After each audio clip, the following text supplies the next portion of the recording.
The man in the Macintosh is a man in a hat. The idea behind this talk began years ago when I was preparing for a class in Ulysses by rereading Hades and noticed these words going through Bloom's mind. Mine over there towards Fingless, the plot I bought, Mama, Poor Mama, and Little Rudy. That is, Bloom purchased a family plot in Glasnevin where his mother and son are buried. What struck me was that his father isn't. As we learn in the same chapter, Rudolph Bloom is buried on the other side of the country, which is strange. It's a family plot. That husband and wife should lie side by side is the main point. I'll soon be stretched beside her, says Simon, of his wife buried in the Daedalus family plot. Not Rudolph. Rudolph's dying request was that he be with his wife, that he go to her. We obey them in the grave, thinks Bloom about such requests, except that in this case he didn't. Hades also gives us a likely reason. That as a suicide, Rudolph Bloom was not welcome in Glasnevin. The church is hard on suicides, thinks Bloom. They used to be buried with a stake through the heart. This was to keep them down, because, like vampires, they were prone to rise up and roam. The bizarre thought that occurred to me was that the man in the Macintosh who only appears where Bloom is or will be is the ghost of Rudolph Bloom, haunting his son. Unlike some other light bulb moments, this one has stood the test of time. Before giving its main points, let me review the objections that have been raised. There are three of them. First, as a serious modernist novel, Ulysses cannot also be a ghost story. Well, yes, it can. Joyce believed in ghosts. The Dead is pretty close to being a ghost story, and the title of Ulysses is based on the idea of reincarnation. And if you accept that, you can accept ghosts. When in Circe a character asks how such things can happen, the ghost of Patty Dignam answers by metempsychosis, spooks, reincarnation, ghosts. Second, objection. In Circe, both Rudolph Bloom and Macintosh put in separate appearances, even though house rules dictate there should be only one per character. No, they don't. Circe has many characters who appear more than once, sometimes in different guises. Mulligan shows up several times, once as the doctor and once as a priest. Bloom himself reappears as Henry Flower.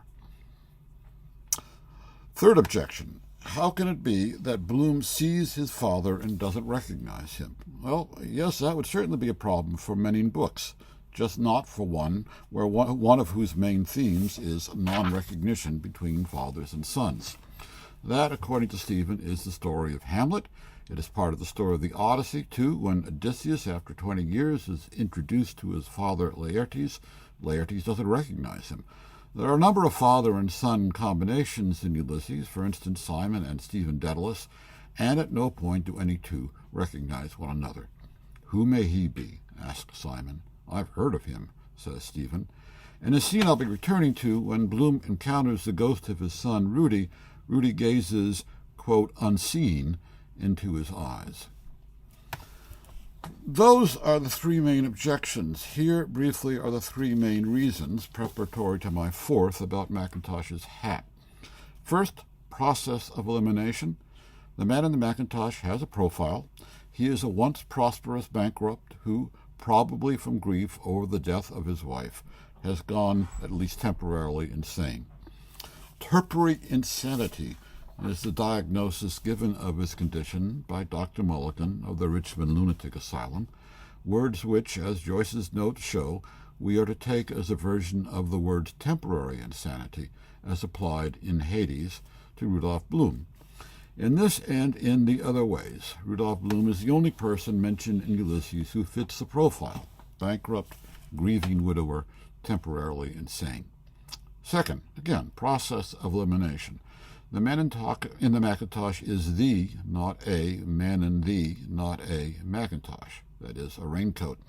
He is the only person in Ulysses who is prepared for the cloudburst that occurs at the end of the day. That may seem odd in such a wet climate, but there's a reason. Dublin has been going through a drought for so long that no one expected any rain. Any brollies or gumboots, umbrellas or galoshes, asks someone when the rains come down. The answer is no. Only one person in Ulysses is prepared, the man in the raincoat. And only one person mentioned in Ulysses would have known to be prepared, Rudolph Bloom, who, according to his son's testimony in Circe, was, because of his chronic rheumatism, quote, a regular barometer.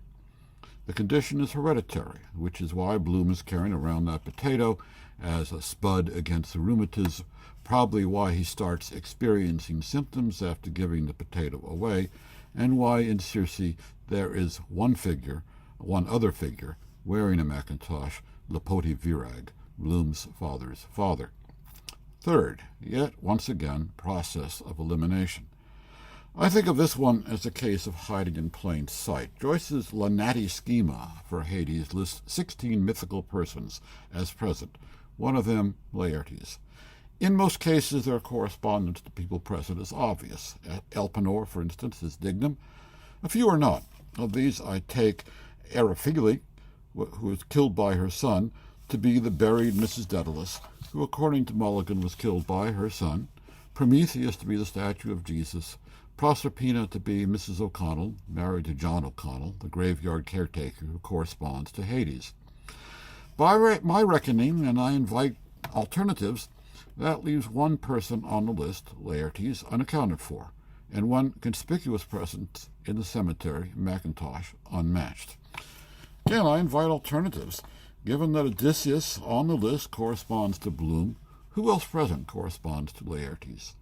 Laertes, by the way, is actually listed as Laertes, etc., and in the evening newspaper's report on those present, it's, quote, Macintosh and several others. Macintosh, etc.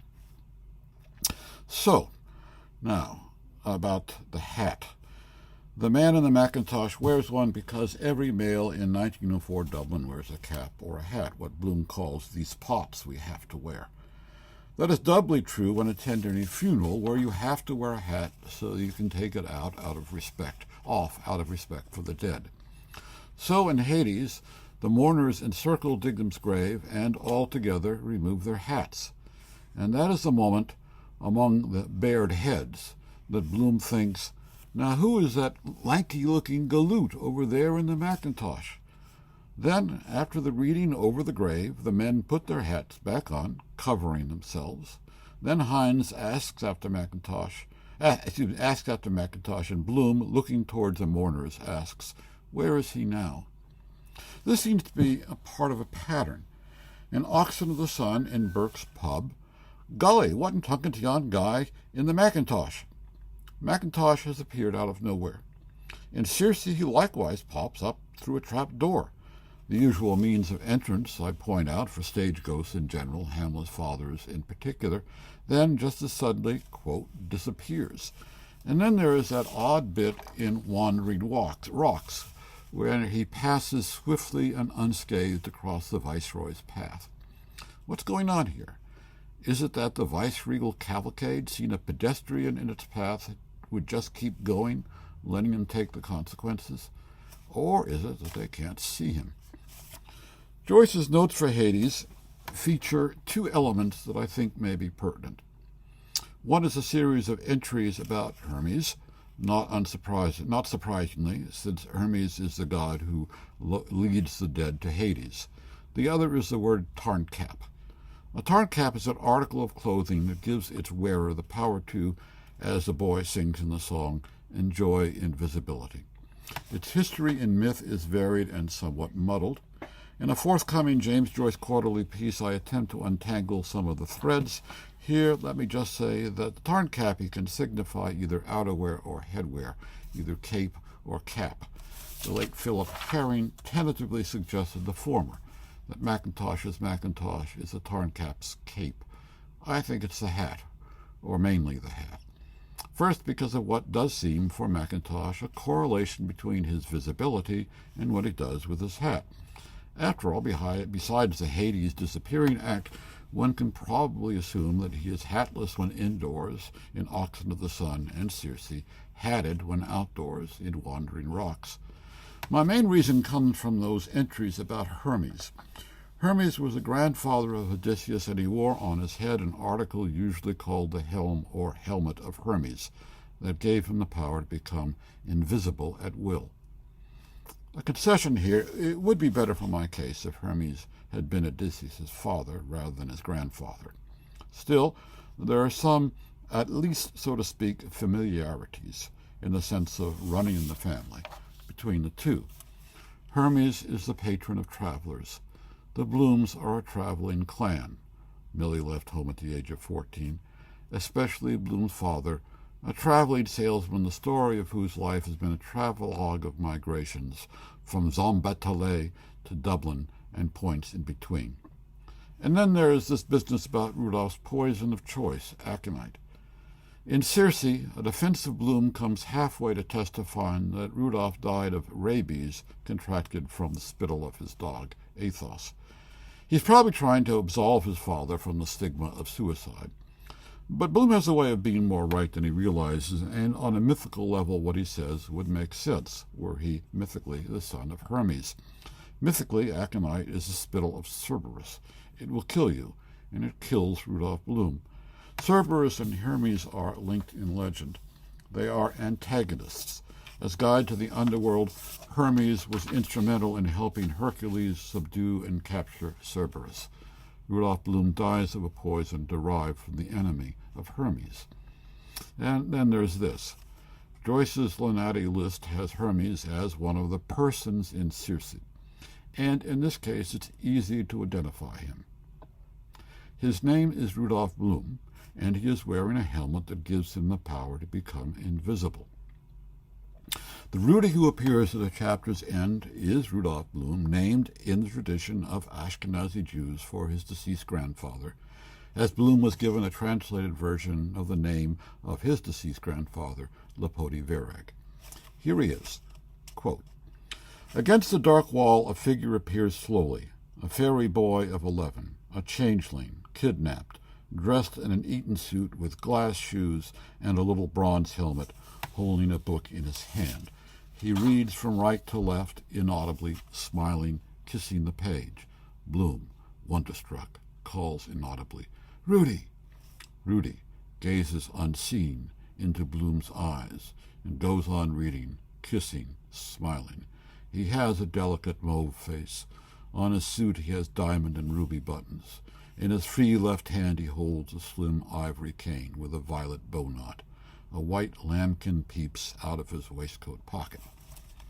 I think that the scene where Rudy appears is the most liminal of the book, the place where mythical and mystical dimensions come closest to intersecting with everyday reality. It begins with a prostrate, knocked flat Stephen.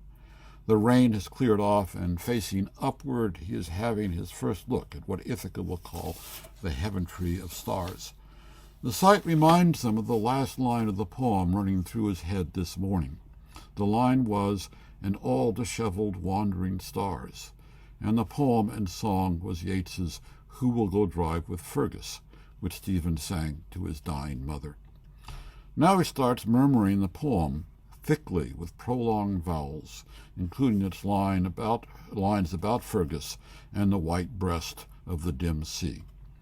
Leaning over him, Bloom picks up something about some woman named Miss Ferguson, duly equipped with white breast, concludes that Stephen has found his life partner, his Miss Right, and opines that that is, quote, "the best thing could happen him."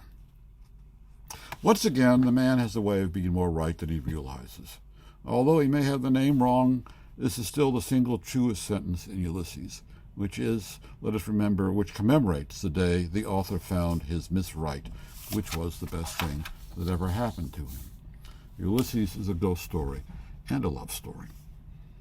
Perhaps thinking of his mother, Stephen curls his body into a posture that may remind Bloom of Rudy because of his memory of the Aristotle's masterpiece pictures, scanned earlier this day, of infants cuddled in a ball.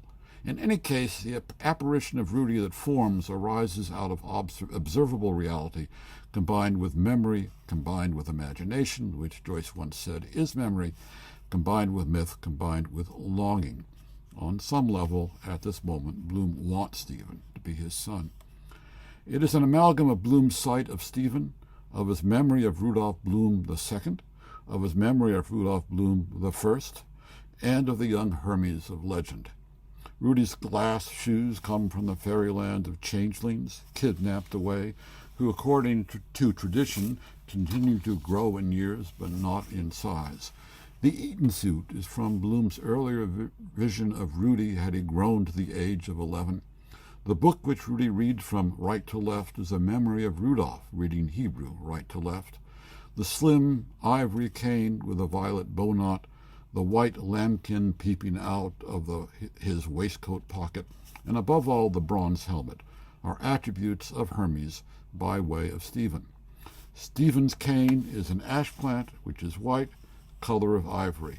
The bow knot replicates the figure-8 knot of twining snakes, which goes with the Hermes caduceus. The white lambkin in the waistcoat pocket is Stephen's handkerchief.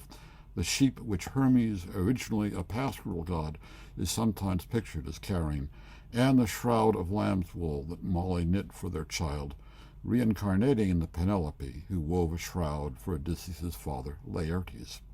Stephen's hat is distinctively broad-brimmed, and so, as Google Images will show, is the petasus, or helmet, of Hermes. Stephen's hat has just come off, Bloom is holding it, and Rudy, quote, appears slowly. He is, like Hermes, wearing a helmet, which is not now rendering him invisible. Again, that is up to the wearer, but was until just now, when he slowly undisappeared out of nowhere. He is the boy who can enjoy invisibility.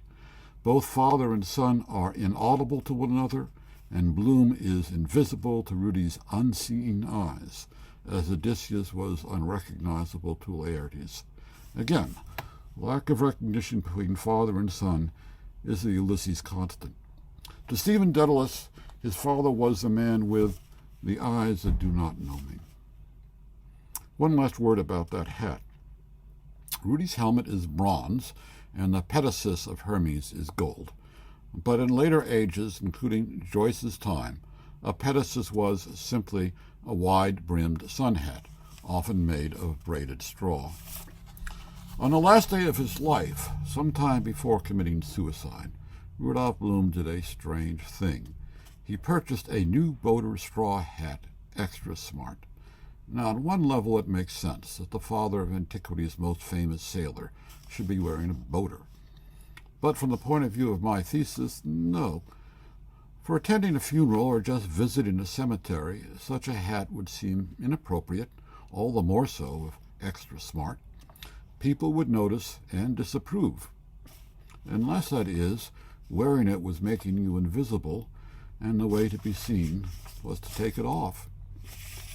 The end.